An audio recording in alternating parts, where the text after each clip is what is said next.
Hello दोस्तों, स्वागत है आप सभी का इस सेशन में हम कैब का important component that is bank financial management उसका module A chapter 3 correspondent banking and NRI accounts इससे रिलेटेड इंपॉर्टेंट टॉपिक को डिस्कस करने वाले हैं। This is part 12। So this session is part of our foundation series जहां पर हम important topics को डिस्कस करते हैं which have a high chance of coming in the exam and इससे रिलेटेड कैसा क्वेश्चन पूछा जा सकता है वो भी हम देखते हैं, या फिर कैसा क्वेश्चन पूछा गया है वो हम देखते हैं, so that we have a fair idea कि किस तरह के टॉपिक्स एग्जाम में आ सकते हैं एंड कैसा क्वेश्चन हम एक्सपेक्ट कर सकते हैं from that. Before moving ahead, let me just remind you, if you are preparing for the CA/IB exam for the upcoming cycle, then you should definitely consider some guidance, and EduTap has come up with this guidance as part of our master course। ठीक है, तो ABM, BFM, ABFM, BRBL चारों ही components से related आपको जो है short videos provide किया जा रहा है as part of this master course. Along with that concept clear करने के लिए आप MCQs को अटेम्प्ट कर सकते हैं, जो कि ईच एंड एवरी चैप्टर के साथ दिए गए।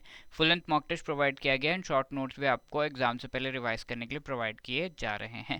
एंड इफ एनी डाउट, कोई भी गैप्स रह जाते हैं आपके प्रिपरेशन में, तो एग्जाम से पहले लाइव क्लासेस भी कंडक्ट किए जाएंगे सो दैट आपका अच्छे से सिलेबस कवर हो जाए which is required for the exam. अब इसको अवेल करने के लिए can click on the link given in the description and cab 75 code अगर आप यूज़ कर रहे हैं तो 75% का डिस्काउंट आपको इन कोर्सेज पे मिल जाएगा, राइट।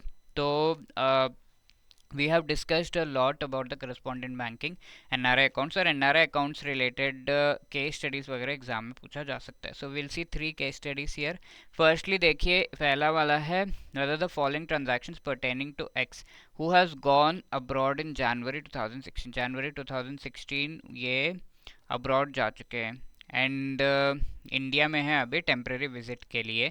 तो ऐसे में ये जो ट्रांजैक्शंस यहाँ पर दिए हुए हैं तो वो वैलिड है या नहीं। 2016 गए एंड नाउ जो भी टाइम है देन अभी जो है टेम्परेरी विजिट के लिए इंडिया आ गए, तो ये ट्रांजैक्शंस हुए हैं, तो ये वैलिड है या नहीं। अगर वैलिड है तो कौन से अकाउंट में ट्रांसफर किए जाएंगे। Property inherited during 2017 from the deceased parent in India now sold for ₹45 lakhs। India में प्रॉपर्टी है, उसको इनहेरिट किया एंड उसको सेल किया, वैलिड है। कौन से अकाउंट में ये सेल प्रोसीड्स जाएंगे, तो generally NRO non resident ordinary account में ये सेल प्रोसीड्स जाते हैं, सिंपल। ठीक है, क्योंकि we know about 4 kinds of NRI accounts. एक तो NRE अकाउंट है जो कि एक्सटर्नल, इंडिया से बाहर कोई भी चीज़ होती है तो उसको रुपी टर्म्स में कन्वर्ट करके इस अकाउंट में डाला जाता है। NRO अकाउंट इंडिया में कोई चीज़ हो रही है, ऑर्डिनरी अकाउंट है ये नॉन रेजिडेंट का, तो इंडिया में कोई चीज़ हो रही है तो उससे रिलेटेड रुपी टर्म्स में यहाँ पर पैसे जाते हैं। Also we have the FCNR foreign currency non resident banks account. ठीक है, तो ये फॉरेन करेंसी इसमें होता है।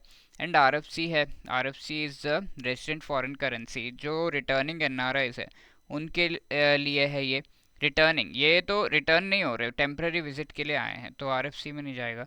एंड वी हैव SNRR, ये रुपी अकाउंट है जो कि स्पेशल नॉन रेजिडेंट रुपी अकाउंट। तो कोई स्पेसिफिक बिजनेस एंड उससे रिलेटेड प्रोसीड्स अगर आप चाहते हैं कि इस अकाउंट में जाए तो SNRR अकाउंट। तो ऑल टाइप्स ऑफ अकाउंट्स के बारे में मैंने आपको बता दिया।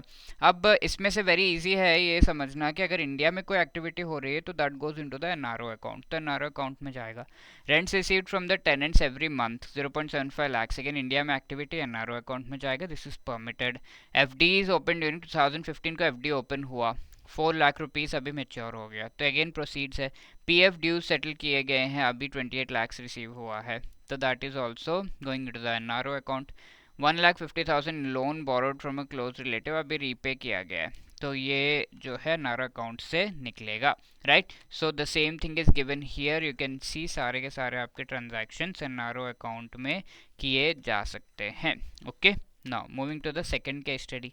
Z, an Indian citizen having gone abroad for employment during January 2020, visit कर रहे हैं India for the next 1 fortnight, तो this is also a temporary visit. जहाँ भी टेम्पररी विजिट है तो मोस्टली अगर इंडिया में कोई एक्टिविटी हो रही है that will go into the NRO account. Okay, तो let's see resident savings bank account, तो बैंक का गाइडेंस ले रहा है with respect to this resident savings bank account with balance 0.50 lakhs, तो इंडिया अगर आ रहे हैं, रेजिडेंट सेविंग्स बैंक अकाउंट में इतना बैलेंस है, रेजिडेंट जॉइंट अकाउंट में 0.80 लाख बैलेंस है, हाउसिंग लोन अवेल किया है 2017 में और उसका लाइबिलिटी 32 लाख का है, मंथली रेंट 25,000 रिसीव कर रहे हैं, आरडी ओपन किया 2017 में एंड उसमें 0.25 लाख मंथली डिपॉजिट है, शेयर्स जो है डीमैट अकाउंट बैंक में है, right. What is the course of action bank needs to adhere to, ठीक है।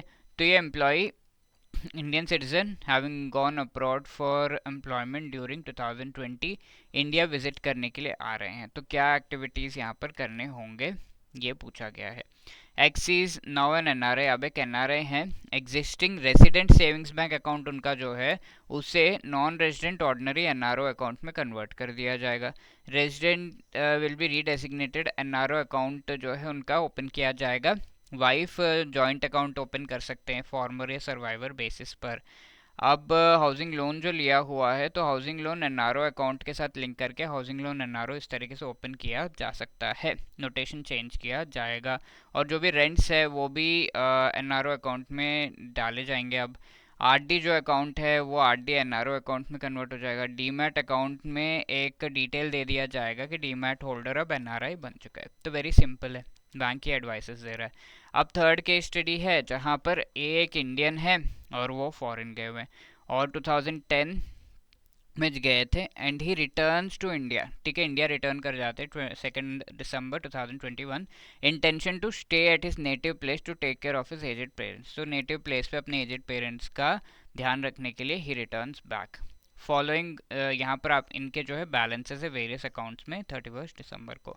एनआरओ अकाउंट में 12 लाख रुपए हैं, एनआरई सेविंग्स बैंक अकाउंट में 72 लाख रुपीस है, नॉन रेजिडेंट एफडी अकाउंट में 72 लाख्स है, 15,000 US dollars FCNR B account में है, savings bank account joint account wife के साथ जो है फर्स्ट एप्लीकेंट के रूप में 22 लाख्स है एंड इन्वेस्टमेंट जो म्यूचुअल फंड्स में है 2 दिसंबर को ओपन हुआ था, म्यूचुअल फंड्स का investment invested through inward remittance will be due for redemption 31 मार्च को ड्यू होगा, 36 लाख इसमें पड़ा हुआ है, ठीक है। तो किस तरीके से जो है आगे बढ़ा जा सकता है वो पूछा जा रहा है। एग्जिस्टिंग एनआरओ अकाउंट जो है रेजिडेंट सेविंग्स बैंक अकाउंट, तो वो घर वापस आ जा रहे हैं पेरेंट्स का ध्यान रखने के लिए, ठीक है। तो जो एग्जिस्टिंग एनआरओ अकाउंट है ये एनआरओ अकाउंट को हम रेजिडेंट सेविंग्स बैंक अकाउंट के रूप में रीडेजिग्नेट करेंगे। Returning NRI has the option to convert existing rupee balances in savings bank NRE, savings bank NRE account को आरएफसी अकाउंट में जो है कन्वर्ट कर दिया जाएगा। सेविंग्स बैंक हमेशा एनआरई अकाउंट जो है बाहर कंट्रीज से जो भी आपको पैसा कमाया जा रहा है वो होता है, तो RFC resident foreign currency because ये रिटर्निंग एनआरआई है, ठीक है, तो आरएफसी अकाउंट से थोड़ा बहुत लिंकेज रहेगा। तो आरएफसी अकाउंट ओपन करके इधर फुल्ली और partially depending on the option exercised returning NRI का ये अकाउंट जो है कन्वर्ट कर दिया जाएगा। Returning NRI has option to convert existing NRE FD account on maturity into an RFC, ठीक है, रेजिडेंट फॉरेन करेंसी अकाउंट में वो कन्वर्ट कर सकते हैं अपना एफडी अकाउंट को एंड उसमें उससे जो है वो एफडी लिंक कर सकते हैं। रिटर्निंग एनआरआई के पास ऑप्शन है FCNR B account on maturity, उसको आरएफसी अकाउंट में कन्वर्ट, क्योंकि दोनों ही फॉरेन करेंसी अकाउंट से easily it can be converted fully और पार्शियली, ठीक है। जॉइंट अकाउंट कंटिन्यू कर सकते हैं, वाइफ का फर्स्ट एप्लीकेंट है returning NRI, first applicant change कर सकते हैं खुद को भी because he has come back, तो he can become the first applicant.